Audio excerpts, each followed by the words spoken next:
Hello and welcome to Amethyst Star Crafting. My name is Jane Allmark and I'm a UK independent Stampin' Up demonstrator.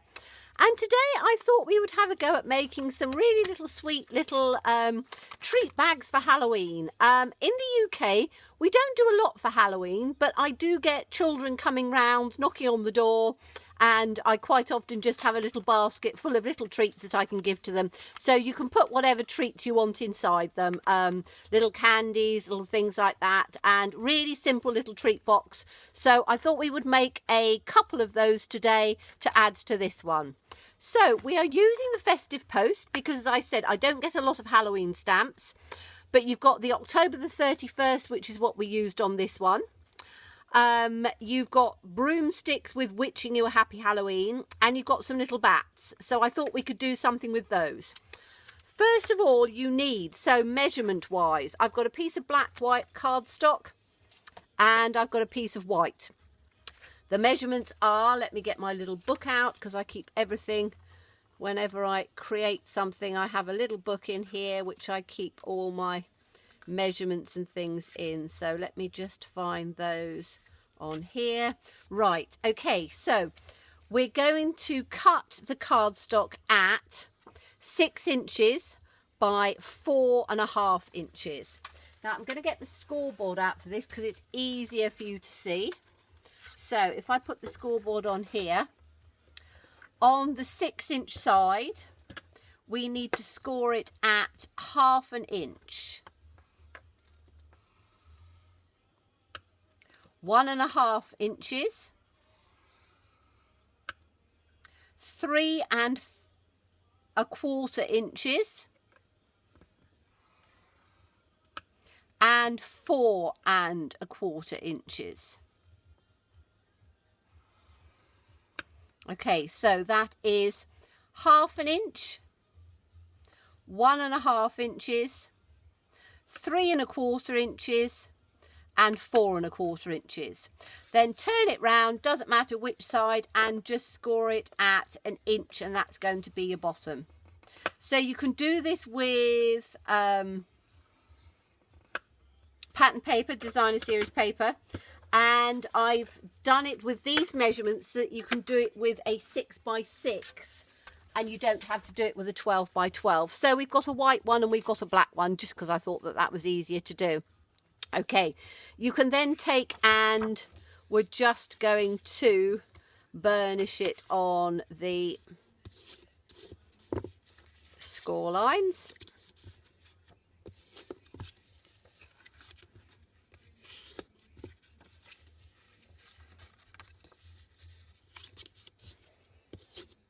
Across like this.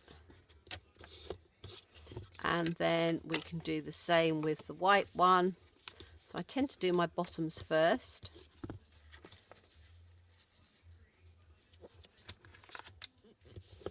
And with cardstock you can burnish it a bit more firmly than with designer series paper. Designer series paper, you don't really want to burnish it forward. Now, before we're going to take it any further, on this white one, we're going to do some stamping. So we need to take the little, and you can do it first before you score it. I'm just doing it for ease. It really doesn't matter one way or the other. And we're going to take these tiny little bats. So I'm going to take the bats, find a smallish block. That one will do. In fact, I could probably even use the tiny block, but that one's fine.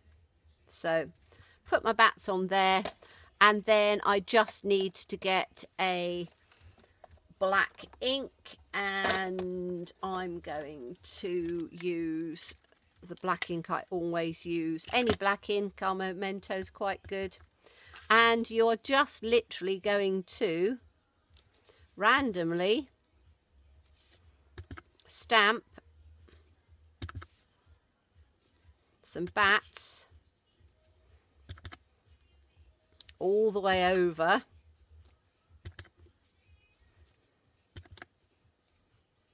Don't need to do it at the bottom because the bottom's not going to be seen, but you know, make them fairly sort of random right the way across, flying off at different angles as bats would. I'm very lucky. I have a huge tree in my garden and I get little tiny bats flying in those trees in the summer in the evenings, and I can be sitting out and you can see these. They look like very tiny weeny little sparrows, but they're actually bats, and they fly between the trees. I think they probably nest in the trees, but they're absolutely lovely. Very sweet little things. So I quite like bats. So yes, we're just going all the way down on here. Let me just flatten this out.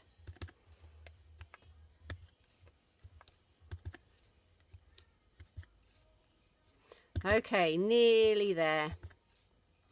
So as I say, you don't need to have lots of pattern paper or anything for Halloween. Just sort of make your own. So we've done that with the bats. Let me just clean my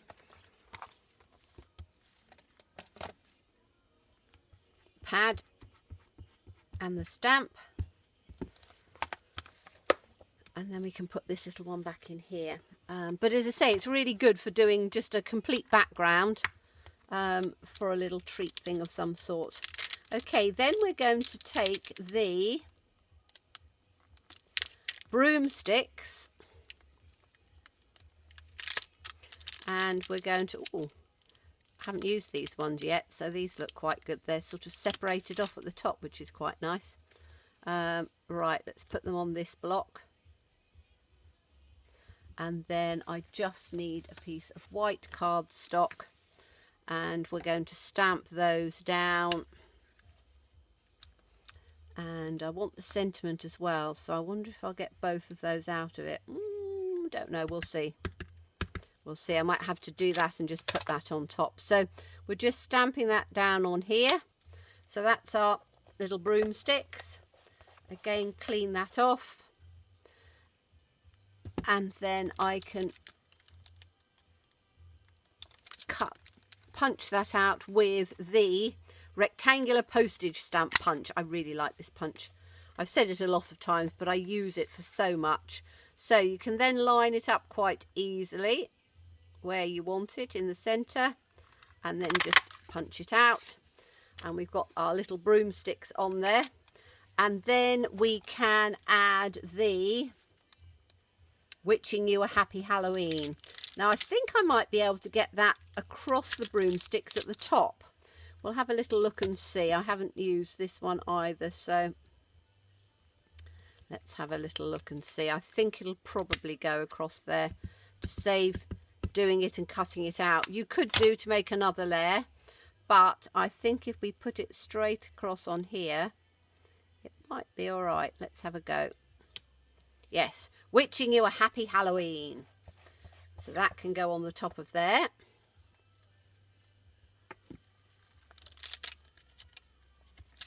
Okay, so that's probably all the stamping I think we're going to do at the moment. So let's start putting some of these together. Now what we need to do is this tiny little square at the bottom we're going to take off completely because we don't need that.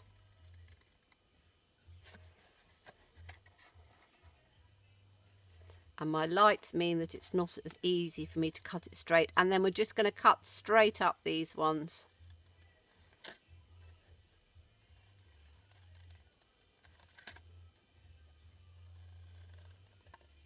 Like that. And then I'm just going to notch into the squares because they're going to form just the little closure. And by just taking a little wedge out of them, it means it'll close easier. And again, wedges, squares you cut into, rectangles you stay where they are. Okay, so that's that one. And while we're at it, take that out of the way, we'll do the black one as well. So the little notch at the side, little tiny rectangular piece we take out.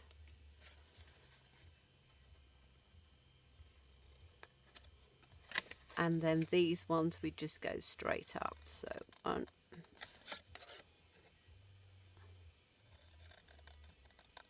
2, 3, and I always cut them all first and then go back and do my wedging, because then I don't get confused and end up wedging the wrong bit. So that in like that, and then this one in like that, just a tiny little wedge so that it is easier. Then we can pull those pieces off before they fall off.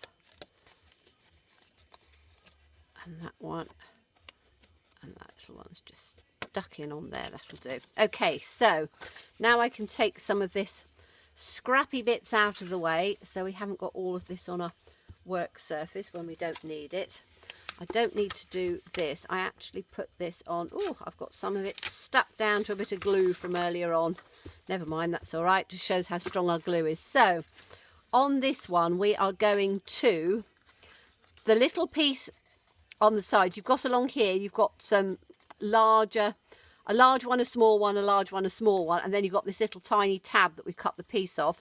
That's the one that we're going to stick across. Now, I'm going to use our Stampin' Seal Plus because it's a strong adhesive, so it means that it's good for sticking it on. That's probably why I've got bits over the side, because I always tend to go over the top.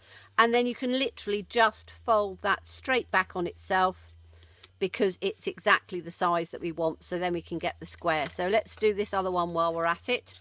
So on this long one, we're just going to run the adhesive down to the end and then pick it up, and do exactly the same thing with this one. Fold it down, and then this piece will fold across and work perfectly. Then on the bottom, you need to find out where your seam was. So it says me, can I see my seam? It's a very neat seam, wasn't it? I can't even see where it is. There it is. Okay, so the seam is going to be at the back. So that means that we want these pieces. You're going to have this one here. This one's going to fold in, so we can put just a little bit of glue on that side. Like that. That will then fold in, just sort of straighten it out as you go. So just square it up. And then this piece is going to go in. Does that not want to stick? Never mind, it will in a minute. This piece can go in on here. Run that round a little bit. Like that. And then you've got this piece. So that's going to go there. This piece is going to go in here on the top. Just sort of square it up as we go to make sure that that's as square as we can get it. Oh, that doesn't look very square, does it? That's better. And then what I tend to do is just to get my bone folder and go in on the bottom of there. And then you can literally just pinch the sides in. And you've got your little box like that. So that's one. We'll do the other one on here. So again, find the back seam, which is there. We want these two down. That one's going to go in that way, so I can put some glue in on this bit. Come on, just want some bit at the top. Like that. Straighten it up and put that one down. Take this one.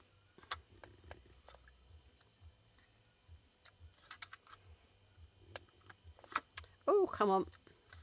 It's working fine. I still struggle with this new glue, although I've seen so many people using it and they seem to be able to do it perfectly, but I still do struggle with it. So let's just square this up again from the top where we want it, and then we can just make sure that that is squared in on there. And then again, just bone folder inside. Put it down, and then we can just again pinch this piece in from the top like that, so it's then square. So you've got two little boxes like that. Then we're going to put a little bit of decoration on. Now I've taken a couple of strips, so different sizes. This one is, I think it's 1 inch, and that's 1 1/4 inches. and this one is 1 inch. So whatever you've got sort of left in scraps, and this length is, what's this one, 5 1/4. This one is probably 6 inches. So again, any size of strip. This one we are going to literally just fold it in half like this. We can do a little flag at the bottom. So with that, if you just go up the centre, not going to have a huge one, and then take it from the corner to that centre piece, and from the other side to that centerpiece. It enables you to get your little flag bottom fairly straight, and by doing it on both, you know that both sides are even. And then this one is going to go in on the black one, because I quite liked that colour in here on there.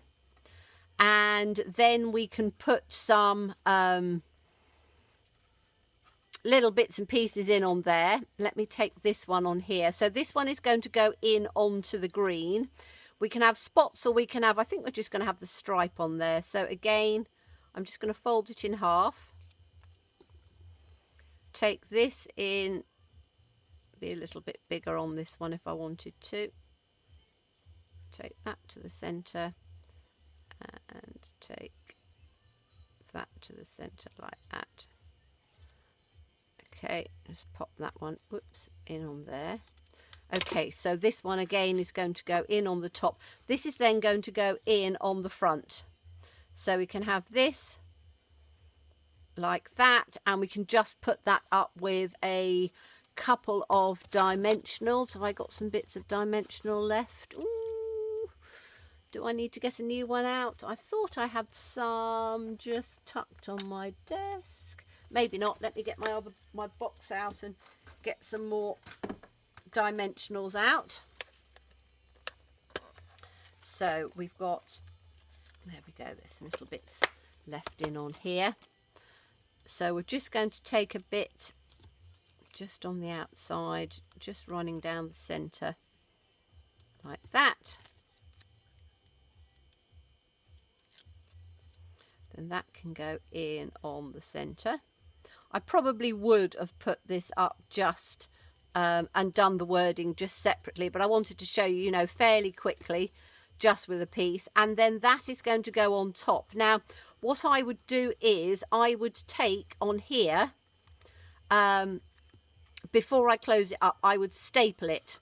So I would staple that through like that, and then put this in on the top. So bear with me 2 seconds. I'm just going to grab my stapler and a few little treats, and we can just finish this off completely. So stapler down there and a few little treats.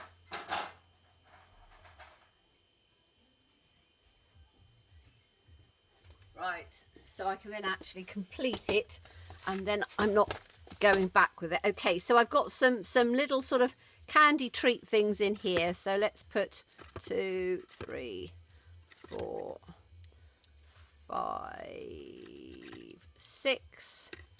I get most of my little candies from Amazon. You can get all sorts of little things, and they're always quite good for different occasions. So what I would do with this is literally just staple that together in the centre like that. So that closes your treat box. Then you can put this over the top, and with this one we can just glue that on. So what I do is just take some wet glue, because my wet glue is my favourite, and literally just sort of down on the centre, a little line of glue and a little line of glue, and then that can go in over the top like that. So you're using up your scraps, you're making just sort of a little fun, whoops, little fun Halloween thing. And because this is already stuck in, it will it'll adhere on quite nicely. So that's that one. So we've used, as I say, 2 of the green pieces, and we've put some bats on this. This other one we're going to do just a little bit differently. We've still got the candies and things in there, so we're going to put those straight in there. Because as I say, then I can, whoops, close it up, throwing them about everywhere. Okay, now on this one, what I'm going to do is I'm going to use some ribbon to close it. So I've got my crocodile or any other hole punching tool, and we can do it with, I'm going to do it with a bigger one, and I'm just going to do one in the centre. In fact, we want this to go in as well, don't we? Hold on. So put this piece in on top, so you're going through both holes at the same time. So that's why you need a relatively good hole puncher. So that can go in there like that. So you've got the pumpkins on there and you've got the gold, and I think that's quite pretty. And then we're going to use some of the lovely copper ribbon, and I'm just going to take a piece of that out, like that'll work. And then we can take that through.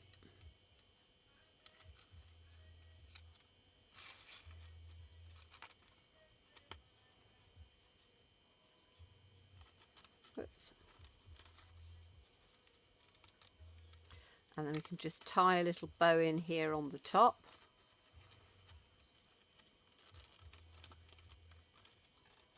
On the centre. This is where I'm not going to be very good because I can't tie bows very well on the camera, but we should be all right because this is quite forgiving ribbon. This, it's really rather nice. So we've got that in on the top like that, with your pumpkins in on there. And again, just to hold it down, you can put, because obviously it's going to be coming out, you can just put a little bit of wet glue in on one side, hold it down for a second, and put just a little bit of wet glue in underneath this. Now, these little treat things you can use for absolutely anything. You don't have to use it for Halloween. You can use it for Christmas. You can use it for all sorts of things. I just thought, as I say, as I have a few children that do come round in the neighbourhood and knock on the door, I always have a little basket of things, and it's quite a fun idea. That's a very simple one, no sentiment or anything on there. You've got the one with the October the 31st, you've got the broomsticks, the witching you were happy with Halloween, and the little box covered with the bats. And that was all taken from Festive post, and a fun little idea. So I hope you enjoyed that. Thank you so much for watching me as always. Details will be below in the description box if you want to buy any of them. And stay safe, stay well, and be kind. Bye-bye.